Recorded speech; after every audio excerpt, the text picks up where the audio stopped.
Hello dear children, this is Mahesh Kumar and you are again here with me on your own YouTube channel, that is Zenipex Education. Dear children, in today's video we are going to study Fire and Ice. Fire and Ice is another poem written by or composed by Robert Frost. Okay, it is a very wonderful poem with a great moral teaching.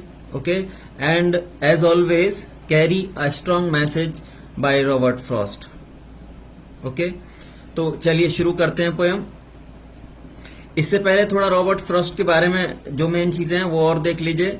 इनको 4 बार Pulitzer prize मिला है, जो कि literature और journalism के field का Nobel कहा जाता है. बहुत बड़ा अवार्ड है. 31 टाइम्स, रिकॉर्ड 31 टाइम्स इनको नोबेल प्राइज के लिए, जो लिटरेचर के लिए नोबेल प्राइज दिया जाता है, उसके लिए नॉमिनेट किया गया. ये पोएट लॉरिएट रहे अमेरिका में. ओके, इसके अलावा भी इन्हें और कई सारे ऐसे अवार्ड्स दिए गए जो कि अदर वर्ल्ड में out of America they are not very popular. Okay, तो इसीलिए हम उनके नाम यहाँ नहीं मेंशन कर रहे. तो बेसिकली ये इनकी क्वालिटीज हैं. और रॉबर्ट फ्रॉस्ट नेचर के जबरदस्त पोएट माने जाते हैं. जैसे वर्ड्सवर्थ थे, टेनिसन थे, उसी तरह से रॉबर्ट फ्रॉस्ट को बहुत बड़ा पोएट माना जाता है नेचर का. ओके, तो चलिए पोएम पर आते हैं. Some say the world will end in fire, some say in ice. From what I have tasted of desire, I hold with those who favor fire. Okay, तो पहले स्टेंजा में poet कह रहा है कि कुछ लोगों का मानना है कि दुनिया का एंड होगा और वो एंड होगा फायर से. तो कुछ लोगों का मानना है कि नहीं, आइस से एंड होगा. मैं जहां तक जानता हूं, जहां तक पोएट जानता है, पोएट अब अपने एक्सपीरियंस के बेस पे बता रहा है कि जहां तक मैंने डिजायर को देखा है, तो मैं ये कह सकता हूं कि दुनिया जो एंड होगी वो फायर से होगी. अब देखिए, यहां बात हो रही है डिजायर की, यहां हो रही है फायर की.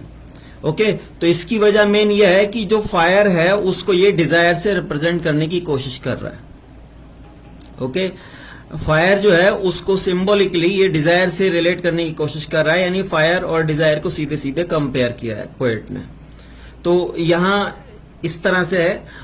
नेक्स्ट लाइन है, but if it had to perish twice.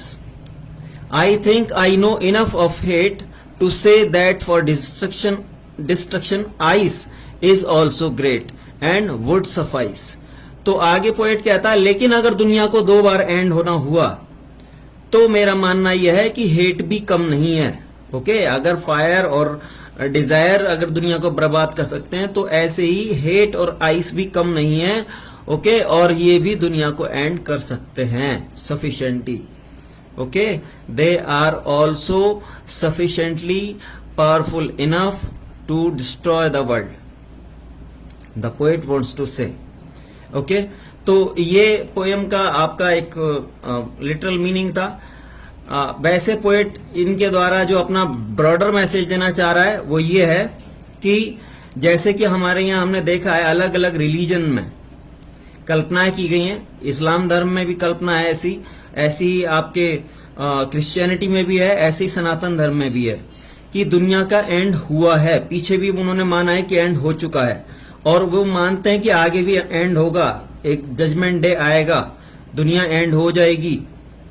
Okay, तो उस दिन फिर जो है दुनिया एंड होगी, यानी फिर से दुनिया एंड होगी.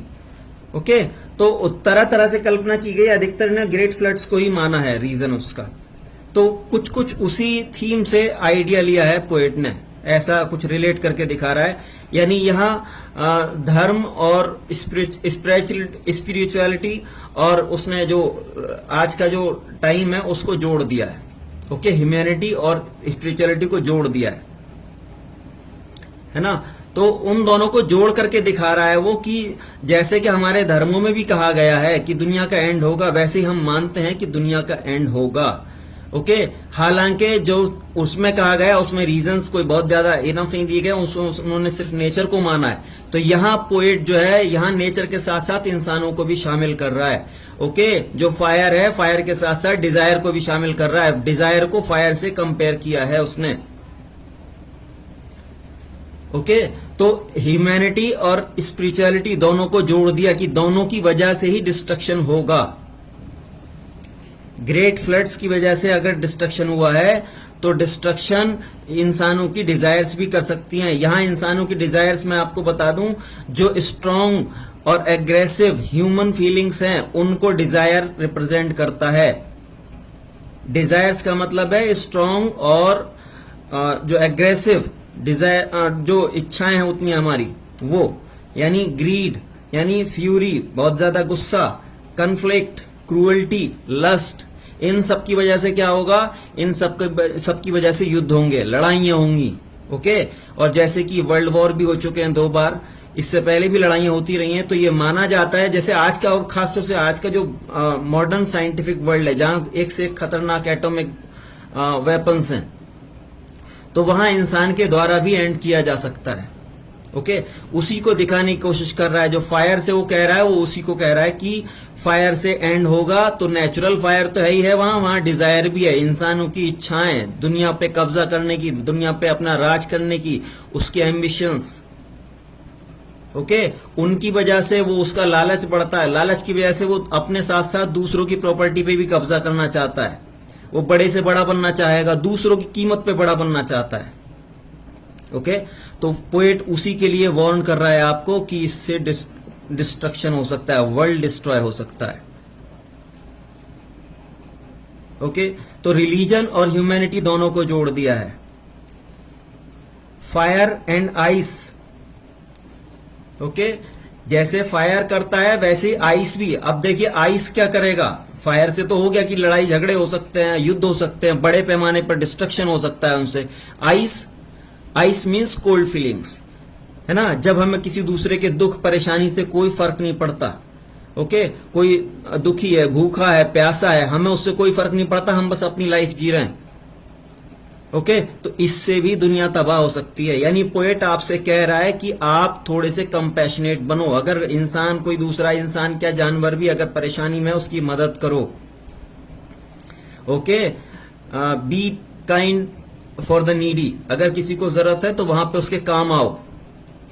मोरल टीचिंग है आपके लिए। Okay, you are the future citizens, you are the future of not only your own respective countries but rather of the world, of the globe.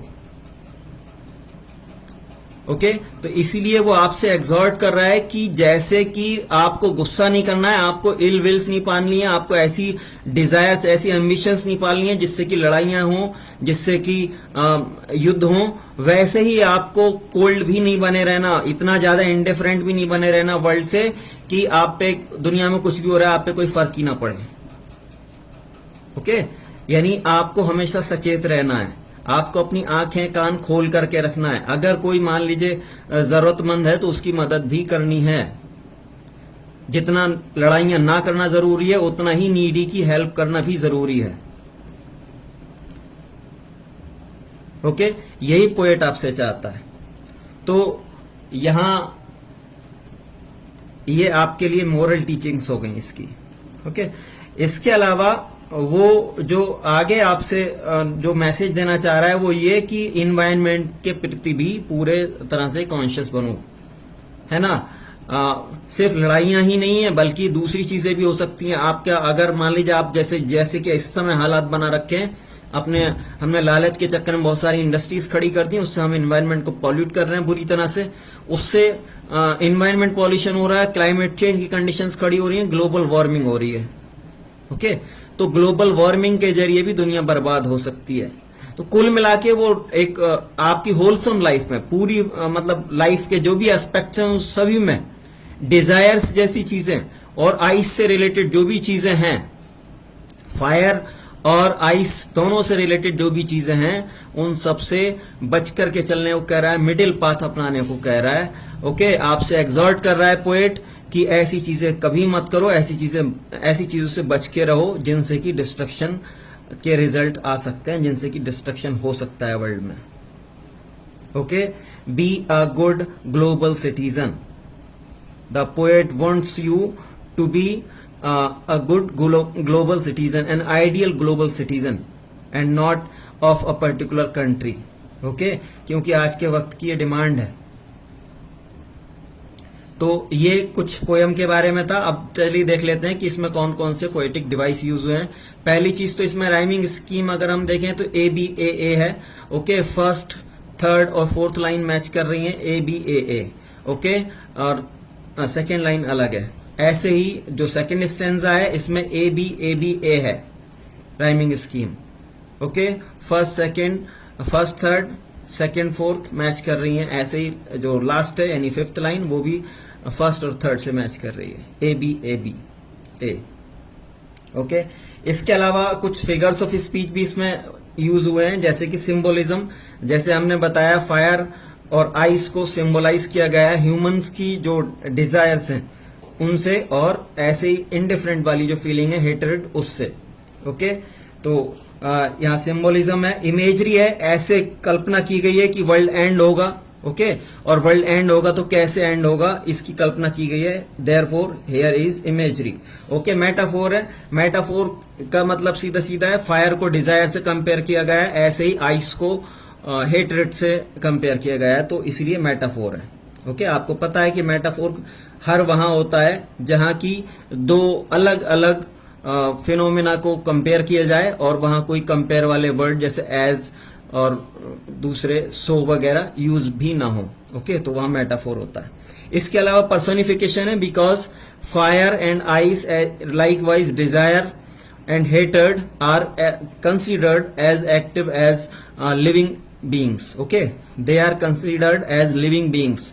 उनको डिस्ट्रॉय करते हुए दिखाया गया है, इसलिए उनको लिविंग बीइंग्स के तौर पे दिखाया गया है, तो इसलिए यहाँ पे पर्सोनिफिकेशन है।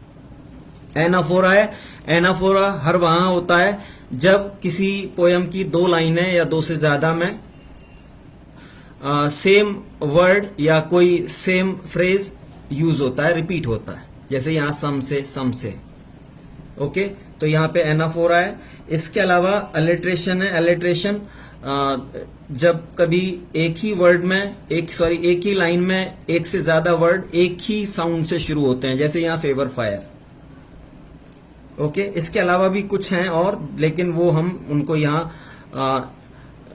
गौर नहीं देंगे क्योंकि इतना ज्यादा डीप में जाने की जरूरत शायद आपको नहीं है। ओके, तो आज के वीडियो में बस इतना ही। अगर हमारी मेहनत पसंद आई हो तो प्लीज चैनल को लाइक सब्सक्राइब करना ना भूलें और जुड़े रहें, ताकि आगे भी आपको ऐसे ही अच्छे वीडियो मिलते रहें। मिलते हैं अपने नेक्स्ट वीडियो में। Till then keep learning, keep growing.